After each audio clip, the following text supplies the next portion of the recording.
আপনারা দেখছেন কচুয়া টিভি, খবর যেখানে আমরাও সেখানে।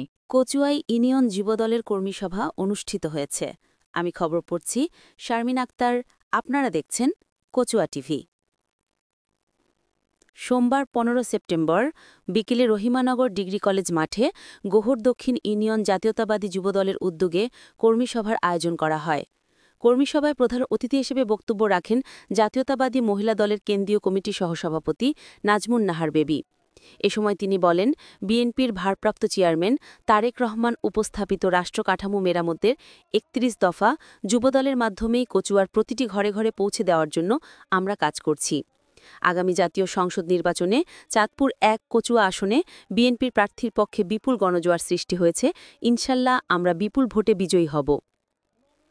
ইউনিয়ন যুবদলের সভাপতি এবিএম সেকান্দর হোসেনের সভাপতিত্বে উপজেলা যুবদলের সিনিয়র যুগ্ম সাধারণ সম্পাদক নজরুল ইসলাম তালুকদার ও ইউনিয়ন সাধারণ সম্পাদক মোহাম্মদ সুমন মুন্সির যৌথ পরিচালনায় কর্মীসভায় বিশেষ অতিথি হিসেবে বক্তব্য রাখেন উপজেলা বিএনপির সভাপতি খায়রুল আবেদিন স্বপন, উপজেলা বিএনপির প্রধান সমন্বয়ক শাহজালাল প্রধান জালাল, উপজেলা বিএনপির উপদেষ্টা মামুন মোল্লা, সহসভাপতি সাবেক UP chairman Jahangir Alam Faruqui, Yunus BSc, সাধারণ সম্পাদক মাসুদ এলাহি সুভাষ, উত্তরাঞ্চল বিএনপি সাধারণ সম্পাদক ইউসুফ মিয়াজি।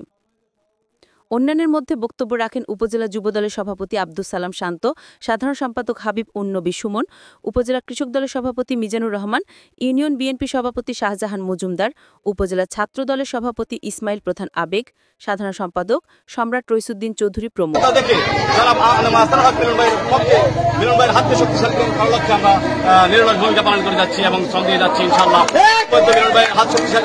আমরা রাজপথে থাকবো, এই স্লোগানে আমরা